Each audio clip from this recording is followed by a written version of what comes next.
मिला टाइम्स में खुश आमदीद। मैं हूं शम्स तबरेज़ कासमी और मेरे साथ बातचीत के लिए मौजूद हैं डॉक्टर अस्मा ज़हरा साहिबा। यूनिफॉर्म सिविल कोड के हवाले से इन दोनों हमारे मुल्क में बातचीत हो रही है। मौजूदा लॉ कमीशन ऑफ इंडिया ने सिफारिशात भी मांगी हैं आवाम से कि आप यूनिफॉर्म सिविल कोड के बारे में क्या राय रखते हैं, हमें लिख करके भेजिए। All India Muslim personal law board और दीगर कई सारी मिली तंजीमों ने भी आवाम से अपील की है कि अपनी सिफारिशात लॉ कमीशन को भेजें। कुछ ऑर्गेनाइजेशन की तरफ से भी भेजा जा रहा है। ऑल इंडिया मिली काउंसिल ने भी पिछले दिनों एक मीटिंग की और इसी हवाले से बातचीत चल रही है। एक ड्राफ्ट तैयार किया जा रहा है कि वो ड्राफ्ट तैयार करके बाज़ाब्ता भेजा जाए।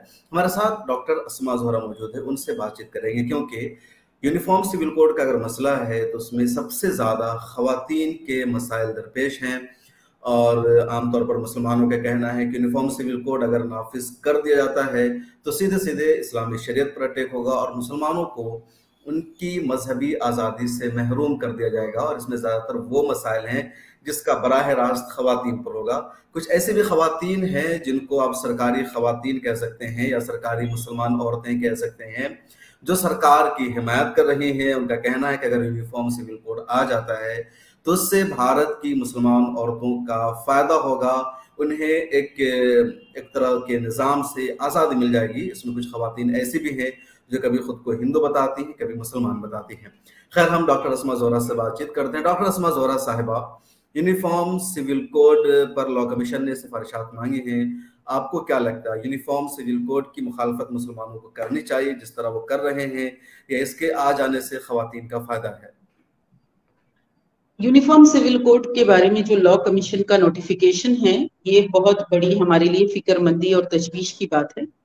2017 में भी इस तरह का एक सवालनामा दिया गया था और उस वक्त सारी जमातों ने मुत्तहिदा तौर पर प्रेस कॉन्फ्रेंस करके उसके बॉयकॉट का ऐलान किया था और अवाम में भी बेदारी के लिए एक सिग्नेचर कैंपेन चलाया गया था।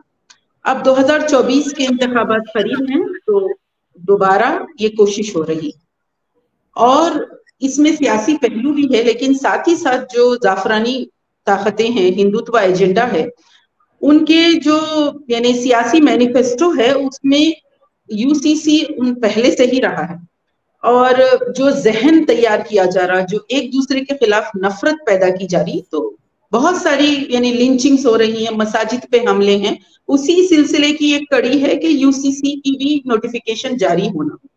इस पर हम लोगों को सख्त मुखालिफत भी करना चाहिए, ऑब्जेक्शन रेज करना चाहिए, क्योंकि जो दस्तूर हिंद है उसी में हर मजहबी इकाई को अपने मजहब के और अपने तशख्खुस का हक है। यानी मजहब का भी हक है, कल्चरल राइट भी है और एक इंडिविजुअल की हैसियत से हमारा मुल्क एक सेकुलर जमहूरी मुल्क है। तो जब यूसीसी की बात होगी तो फिर कौन सा कानून लाएंगे इस बारे में वजाहत नहीं है और मुसलमान अपनी शरीयत के अलावा, मुस्लिम पर्सनल लॉ के अलावा किसी और तरीके पे राजी हरगिज नहीं। अच्छा डॉक्टर साहबा, यूनिफॉर्म सिविल कोड से कौन से मसाइल हैं जो मुतासिर होंगे, जिस पर असर पड़ेगा? मुस्लिम पर्सनल लॉ जो है वो आसमानी कानून है, आफाकी कानून है और मुसलमान औरत के लिए बहुत बड़ी रहमत है। मुस्लिम पर्सनल लॉ के किसी भी चीज में अगर मदाखिलत हो, जैसे कि एग्जाम्पल मैं आपको बता रही हूँ कि तलाक के कानून में क्रिमिनलाइजेशन किया गया। अब इस पर सारे मुल्क से आप डाटा ले लीजिएगा, तलाक तो कोई नहीं दे रहा है, औरतों को खुला लेने पे मजबूर होना पड़ रहा है।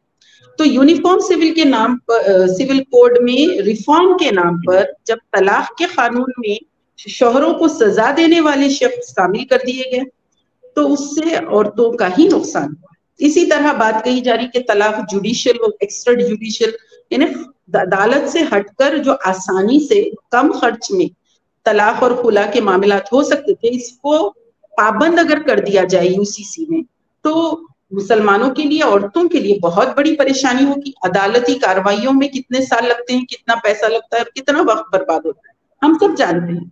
तो हर चीज जो मुस्लिम पर्सनल लॉ में आसान थी, सहल थी, दूसरी कम्युनिटीज में प्रॉब्लम्स थे, दूसरी कम्युनिटीज में डिवोर्स एक लेंदी प्रोसेस था। अब हमको भी उसी तरफ धकेला जा रहा, यूनिटी यूनिफॉर्मिटी के नाम पर, जबकि दस्तूर हिंद पूरा हक और इजाजत देता है। फंडामेंटल राइट्स जो हैं वो बहुत इंपॉर्टेंट होते हैं शहरियों के। अच्छा, यूनिफॉर्म सिविल कोड जो है जिसको लाने की या जिस पर बातचीत चल रही है, अभी तक बाज़ाब्ता उसका कोई खाका सामने नहीं आया है, उसके बावजूद इतने बड़े पैमाने पर मुखालफत की जा रही है। तो क्या कुछ अंदाजा है कि किस तरह खाका होगा जिसकी वजह से इसकी मुखालफत की जा रही, कि ऐसा हो कि जिसमें मुस्लिम पर्सनल लॉ के किसी भी इशू को छेड़छाड़ ना किया जाए, उन उमूर पर एक तरह का कानून बनाया जाए जो सबके लिए बराबर है? इस बारे में जब गुज़िश्ता मर्तबा law commission 21st law commission justice Chauhan जो चेयरमैन थे उसके, उनसे जब हम 5 करोड़ दस्तखतों की सीरीज सबमिट करने गए थे, उस वक्त मौलाना मरहूम वली रहमानी साहब बात कर रहे थे, तो उनका कहना था जो चेयरमैन थे कि यूसीसी की जब हम बात कर रहे हैं तो हम ये सोच रहे हैं कि हर मजहब के कानून के जो प्रोग्रेसिव लॉज हैं उन सबको जोड़कर हम एक कानून बनाना चाहते हैं। हर मजहब में अच्छाइयां भी हैं, मतलब सबके मजहबी आइली कवानीन में फैमिली लॉज में, तो हमारी एक ऐसी यानी उनकी सोच है, what ever is his vision, उन्होंने उस बात को बताया। हमारा ये मानना है कि शरीयत जो मुस्लिम पर्सनल लॉ है ये सबसे प्रोग्रेसिव है। इसमें से कुछ चीजें हिंदू लॉ में भी अडॉप्ट की गई हैं, जैसे कि डिवोर्स का कानून जो था, डिवोर्स हिंदू मजहब में नहीं था, लेकिन जब हिंदू एक्ट बना तो जो उनके रिफॉर्मिस्ट थे उन्होंने महसूस किया कि मुसलमान औरत बहुत एम्पावर्ड है, मुसलमान औरत के पास ये हक है कि कोई रिश्ता अज़दवाज जो मियाँ बीवी का रिश्ता है, शादी अगर कामयाब ना हो तो वो खुला ले सकती है और डिवोर्स का डोर ओपन है। तो उन लोगों ने हिंदू एक्ट में, हिंदू कोड बिल में डिवोर्स को इनकॉर्पोरेट किया, जबकि उनके धर्म में एक पूरी तरह से जन्म जन्म का बंधन वाली उनकी एक आइडियोलॉजी है। तो इस एतबार से अगर प्रोग्रेसिव की बात कही जाए, अगर कोई यूसीसी को ये कहे कि आज का दौर एक प्रोग्रेसिव दौर है, तो मुस्लिम पर्सनल लॉ में औरत के लिए हर चीज बहुत ही फायदे की है और इंसाफ की है और सहूलत की। तो यूसीसी का हमारे सामने ड्राफ्ट नहीं है, लेकिन हम इस पे वो नहीं कर सकते कि हमारे पर्सनल लॉ में किसी तरह चेंज आए। जी लेकिन अस्मा साहबा, कई सारी मुस्लिम खवातीन भी हैं जो सामने आकर ये कहती हैं कि यूसीसी हो जाए तो बेहतर है।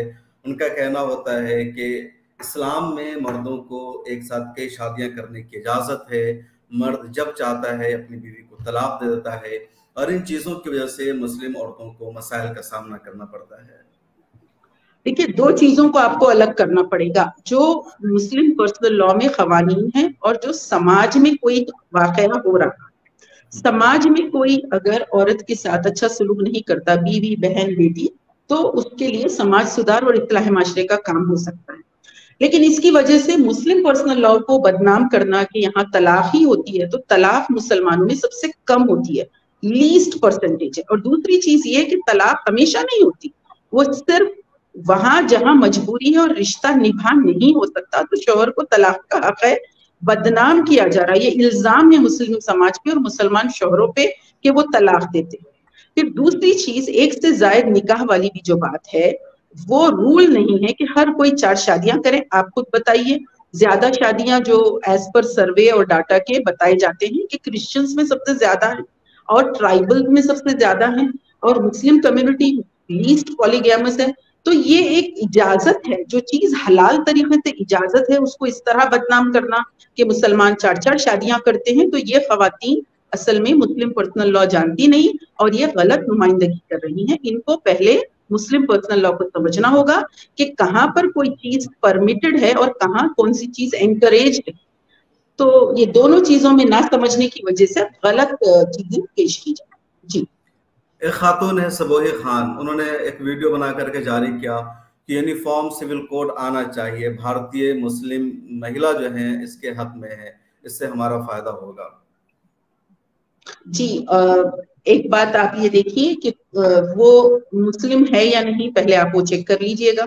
दूसरी चीज ये कि इस तरह की खवातीन, इस मुल्क के 10 करोड़ खवातीन की नुमाइंदगी कर ही नहीं सकती जो खुद मुस्लिम पर्सनल लॉ नहीं जानती। और तीसरी बात, उन्होंने जो भी दलाइल दिए होंगे वो समाजी कुछ वाकयात को देखते हुए उन्होंने उसमें उस वीडियो में अपनी बात रखी होगी। ऐसी कोई भी खातून हो तो उनके सामने हम दलाइल के साथ, सबूत के साथ और कई सही वाकयात को पेश करते हुए हम बता सकते हैं کہ مسلم پرسنل لا مسلم خواتین کو حق اور انصاف دیتا ہے اور یونیفارم سول کوڈ کی سوائے اس ایک خاتون کے کوئی مسلم خاتون تائید کرنے والی آپ کو نہیں ملے گی۔ ہاں آپ نے صحیح کہا چیک کرنے کو، میں نے تو بس آپ ایک پروگرام بھی کیا تھا اس کے لیے کہ وہ خود کلیم کرتی ہے کبھی اپنے ہندو ہونے کا، ضرورت پڑنے پر مسلمان بھی کہہ لیتی ہے، بٹ اس نے لکھے رکھا ہے کہ میں ہندو ہوں، کبھی سناتنی مسلمان ہوں، اس نے صاف لفظوں میں کفر کا ارتکاب کیا ہے۔ تو بہت شکریہ ڈاکٹر اسماء زہرا صاحبہ یونیفارم سول کوڈ پر بات چیت کرنے کے لیے، وقت دینے کے لیے۔ یونیفارم سول کوڈ پر لوگ اپنی اپنی سفارشات بھیج رہے ہیں لا کمیشن کو۔ اس سے پہلے بھی لا کمیشن نے اس پر واضح کر دیا تھا کہ ہندوستان میں اس وقت یونیفارم سول کوڈ کی ضرورت نہیں ہے۔ کئی سارے رہنماؤں کا، دانشوروں کا ماننا ہے کہ 2024 کے الیکشن کو پیش نظر رکھتے ہوئے اس طرح کا ایک ایشو بنایا گیا ہے، مقصد کچھ اور ہے۔ بہت شکریہ آپ نے ہمارے ساتھ بات چیت کی اور وقت دیا۔ ملت ٹائمز کو آپ کی ضرورت ہے، ہماری آپ مالی مدد کریں۔